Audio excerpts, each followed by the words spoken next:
Hannah Murray on TRE in the afternoon. Joining us on the line now is Matilda Gosling. She's a social researcher specialising in education, social psychology and issues affecting children and young people. Her new book, Teenagers, summarises decades of research and expert knowledge to offer parents a roadmap to adolescence. Welcome to the show, Matilda. Hello, thank you for having me. Oh, it's a pleasure. Thank you for joining us. So I think a lot of parents, maybe having their first child, I guess, might be nervous of the teenage years because, you know, over history, we've kind of heard that they can be very difficult and teenagers are difficult to deal with. So straight away, parents can be fearing something that might not happen. Yeah, I think teenagers have an unfortunately bad reputation that they don't necessarily deserve. And actually, one of the very strong findings to come out of the research is that what you expect as a parent is likely to show up. So if you do expect teenagers who go off the rails and treat you horribly, then you're much more likely to end up with a teenager that does that. So actually, the way to go into it really is to have to be pretty optimistic, to have good expectations, to expect the decent side of your child to show up, and then that's much more likely to happen. Yeah. I mean, how often does it happen that the child has been really good and a nice, pleasant child throughout the first part of their life, and then they hit the teenage years and it all goes horribly wrong? I mean, is that a pattern? I think it's definitely a pattern that there's change, but it doesn't need to be the pattern from a lovely child to it going horribly wrong. I think there's probably a space in the middle that actually is much more common for most teenagers, which is that they do change and they do separate from their parents. They start to put up barriers and they start to close their bedroom doors and they stop sharing quite so much information. But that's normal and natural, and it's part of a teenager's job, which is to separate from their parents. So they will be leaving home at some point, and the job for them and for parents will be much easier if the relationship is less close than it was at the start of the teenage years. And that's right, it's what should be happening, but at the same time, going horribly wrong doesn't need to happen. And actually, if you as a parent can put in place lots and lots of warmth, but also firm boundaries as well, so having limits and not being afraid to say, actually, there are some points at which I am still a parent, you are my teenager, I'm looking out for your safety and well-being. There are some points where I need to say no, or I need to put in place other limits. Then you tend to end up with a teenager that does okay at the end of the process. Yeah.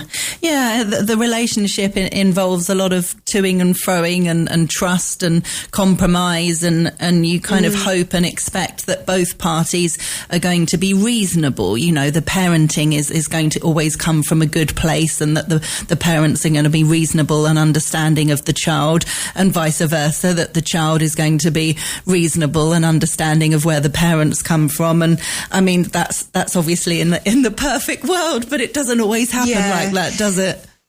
And I think in normal day-to-day conversations, sometimes that recognition that the parent is coming from a good place can be lost, even when it's true. And that, again, is pretty normal, and it's not a reason to worry or despair. And actually, things will come round again. And I think if you are a warm, consistent presence who, as I said, puts in place appropriate limits, not ones that are kind of overly strict or punitive, but are appropriate for the stage of development of the teenager and their own individual personalities as well, then they will come out of that kind of slightly trickier phase feeling as though you've probably got them to the place that they need to be appropriately and with warmth and love, and recognise it. But it might feel in the moment as though that recognition isn't there, but it will come later. Yeah.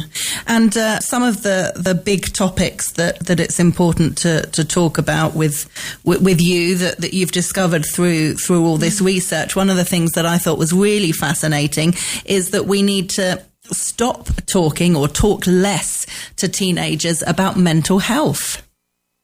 Yeah, so I think there's been a very well-intentioned pattern, and this isn't just parents. This is schools. This is the media. It's happening online, where we've sought to talk much more about mental health in an effort to destigmatize it. So that's a great ambition.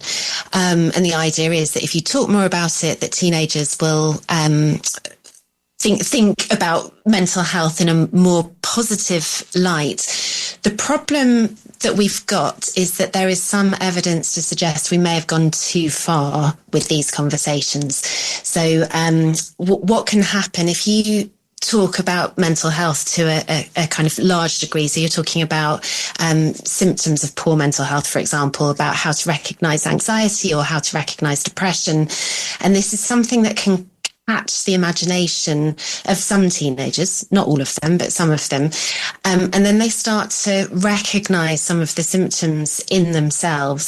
Sometimes they can interpret normal feelings of worry or sadness as being signals that they might have poor mental health, and then they start to check themselves for other symptoms. And at the point at which they start to believe that they've got a mental health condition, it can cause them to kind of go into themselves, to introspect, to ruminate on these issues, and then that can stop them from doing the things that we know are really good for their mental health, like social connections, getting outside, playing sport. So I think we need to be quite careful, and there are some really interesting research studies in this area. So there have been a few studies done in schools where teenagers have been split into two groups, and one group just carries on as normal or just receives some fairly kind of anodyne training about something, and another group will get an active mental health intervention where they're taught about mindfulness or cognitive behavioural therapy or something of that nature.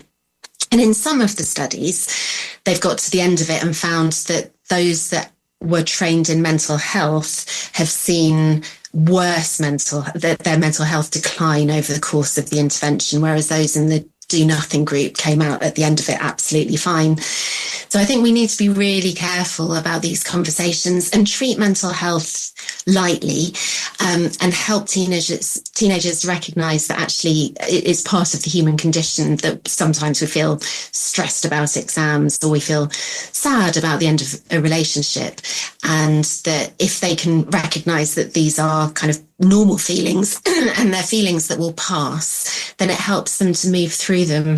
I think the danger point comes when they start to wrap these ideas of mental ill health into their identity, because then it becomes much harder to shake it off. Yeah, that makes a lot of sense. I heard an interview recently with Ruby Wax, and she was talking about the depression that she'd suffered for many years throughout her life. And she was talking, obviously, I appreciate there are different levels of depression and with mental health issues, but she was explaining, in her opinion, what depression was and how utterly debilitating it was. And she kind of felt that people use it as a bit of a label, as you said, and it's kind of banded about too easily, just through someone feeling a bit sad or a bit low, or I'm depressed, as if it's a fashionable phrase to use, and it shouldn't be used like that, because it is a serious condition. But I think also it can almost become a self-fulfilling prophecy. So if you're a teenager, when identity is they're kind of searching for their identities. And if you suddenly present them with depression or anxiety as being labels and identities that they can hook onto, then it can cause them almost to develop further symptoms of that just by the nature of believing that they have the condition. Because as I was saying, they'll check themselves for symptoms and they'll start to kind of ruminate and go into themselves. Mm-hmm. So you can almost create the conditions by believing at the start you have it, when actually it might just have been something that passes. And the other thing is, there are some teenagers that do have serious mental health conditions, and if you've got a kind of much larger group that are being wrapped into those definitions, then you don't have the support available there for those that really need it. Yeah, for sure. Another thing that you talk about in the book, which is an interesting one, why parents should stop fixing their teenagers' problems. Yes, which is a very easy thing to say, and it's a much harder thing to put into practice. So explain what you mean. So teenagers need to experience healthy stress to become resilient. If you encounter something that's really challenging and you're not sure whether you can manage it, if you do manage it and you come to the end of the process, you learn useful skills that then you can apply to future situations, and it gives you confidence in your own abilities. If you come up against challenges and you have a parent who smooths your path so that you don't actually end up having to engage with them fully yourself, you never have that experience of learning how to kind of hold on to obstacles and get over them, and you don't practice the skills that would allow you to apply them to other situations. So you then get to a point where you're much less resilient as an adult because you haven't had those opportunities to practice resilience and have that kind of faith from your parents that you're able to cope as well. So I think part of it is imparting that message that we have faith in our teenagers. We know that they can handle difficult things, and we can be there in the background. We can talk to them as much or as little as they want us to, but we don't need to kind of swoop in and solve their problems for them. We believe in them to be able to solve their problems for themselves. Obviously, I'm talking about manageable problems. I'm not talking about kind of serious instances of kind of illness or bullying or kind of life crises. Yeah. But for example, giving them opportunities to travel independently, or if they're having difficulties with their friends, not rushing in with a solution, but instead saying, well, what do you think you might be able to do about it? Or if you had a friend who was experiencing something similar, what might you advise them to do, so that the solutions are coming from them, not from you? Yeah, giving them the tools to solve it themselves as opposed to solving it all for them all the time. Yes, very much so. And if they never get, if they never have the practice to be able to do that, you can end up with quite a kind of fragility going into adulthood, and a lack of belief that you can manage these things for yourself. Yeah, and less prepared for the realities of the real world. Yes, because we all experience challenges all the time, from scales of kind of mild to severe, and it's good to have practice to know that you can get over them. Yeah, definitely. Another interesting topic is smartphones. You know, we talk about smartphones a lot as being a bad thing, particularly for young people, connected to poor mental health as well, going back for that. And you're saying that instead of looking at smartphones as being bad, it needs to be understood and discussed a lot more that there are some really positive things about smartphones as well as negative, a more kind of balanced view on the subject.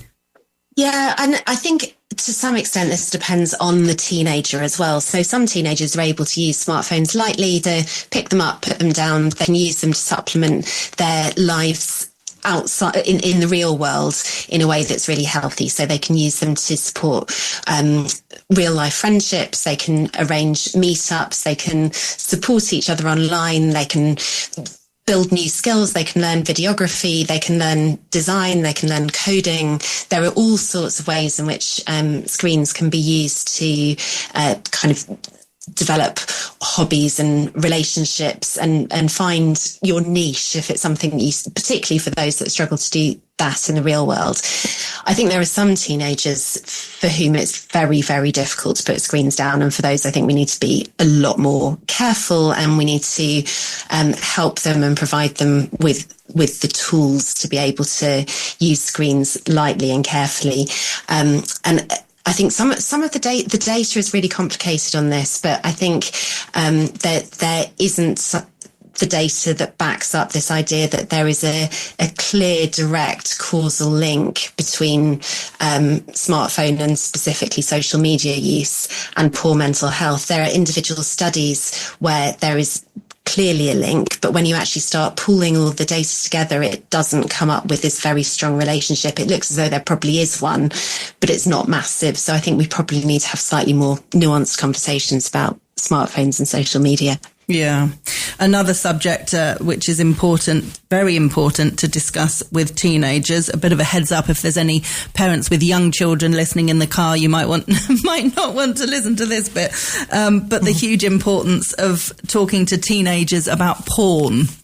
So it's it's ubiquitous. It's absolutely everywhere. And unfortunately, teenagers get exposed to it at sleepovers and on the school bus and through videos that are shared through school WhatsApp groups. And it's something that parents can't really control. So what we need to do is give them the tools to be able to think about porn critically, to understand that it does not represent healthy relationships. It doesn't represent real life. There's so much in porn that's incredibly unhealthy for developing minds and adult minds as well. And it provides a model of relationships that can be very kind of objectifying. They can be very abusive. And I think it's very important to teach teenagers that this is not a model of the real world, and that healthy relationships are about respect, they're about desire, they're about mutual consent. And if we don't impart those messages, then the porn industry is going to tell our teenagers something very, very different that will not set them up well for real life. Yeah, it's so important. If parents don't have those conversations with teenagers, then there's absolutely no reason for the kids watching these videos to not think that that's completely normal and that's what a normal relationship looks like, unless someone's told them that it's not. You know, it's perfectly understandable for kids to watch and think, oh wow, when I'm an adult, that's how it's going to be. Yeah. So it's hugely so important. Yes, and actually critical thinking skills more broadly is something that I talk about in the book, about as something that is incredibly useful to develop. So, for example, when critical thinking skills being applied to social media, if you're looking at photographs on Instagram and they're all beautiful and curated, understanding that probably filters will have been used and a photo will have been selected out of 100 dud ones, and that those don't necessarily represent real life either. And applying those critical thinking skills to what you consume on media, so where you're getting your news from, and what you're hearing from your friends, I think that sets teenagers up very well for adult life as well. Yeah, it would be so easy to think that these photographs of influencers and celebrities or reality TV stars on Instagram, they've just literally got someone to hold their phone and, oh, take a picture of me, please, as if it was that easy. But I've read numerous articles and seen people in interviews talking about the fact that, no, I have lighting here, I've got someone doing my hair, my makeup, and we took hundreds of photos in order to get that one, and it took about 6 hours. It was like a whole afternoon's work. You know, it's a job for a lot of people. It's not just as a simple thing of, handing your phone to your boyfriend and saying, take a couple of photos of me. It's a lot more goes into it. But it's not just celebrities. It's also understanding that when you see these perfectly curated lives of friends and acquaintances outside school that all look perfect and as though every single moment is full of fun and laughter and beauty, that actually that doesn't reflect reality, that's just a few snapshots. And if anyone were to do that to their own life and spend a lot of time curating the material, they could probably come up with something similar. Yeah.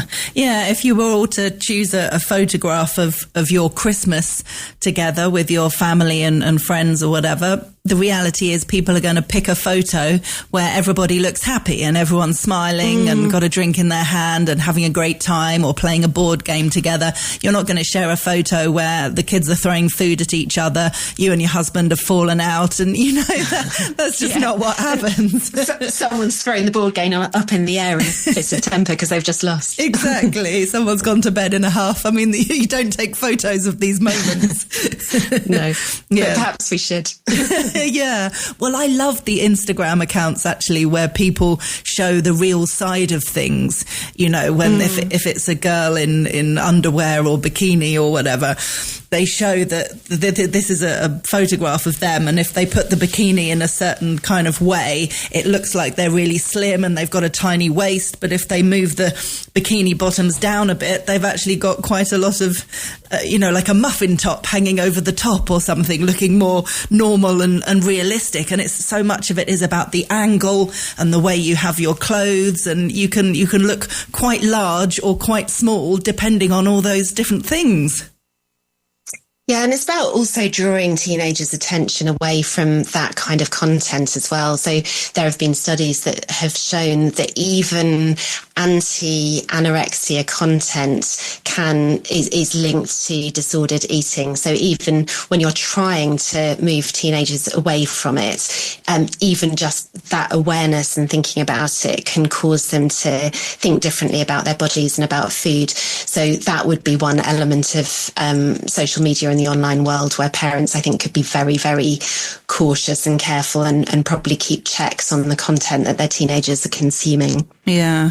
Yeah. For all of us, if you're looking at content on online, social media and things, you want to be looking at things that make you feel good and feel good about yourself or make you happy, whatever it is, to do with travel, to do with reading, to do with makeup, whatever you're interested in, you want to feel good about yourself, not scrolling through pictures that make you feel bad about yourself.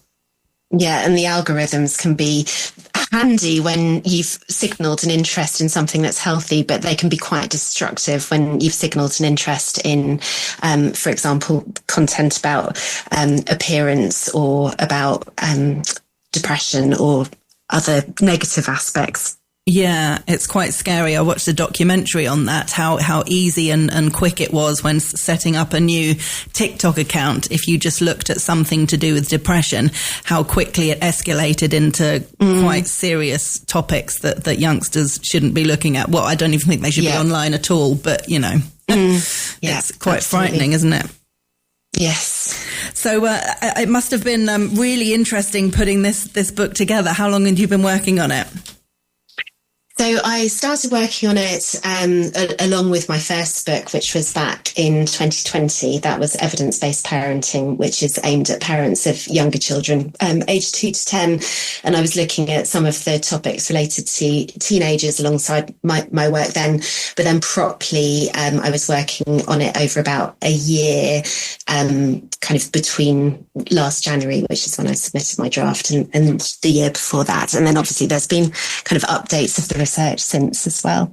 Yeah. So great. It's been big undertaking, a lot of research studies, but very, very interesting. And it's been very useful for my own parenting as well. Oh, brilliant. Yeah. I mean, that must be a great thing when you're doing the job that you're doing, finding out little nuggets that you think, oh yes, I'll implement that in my own life.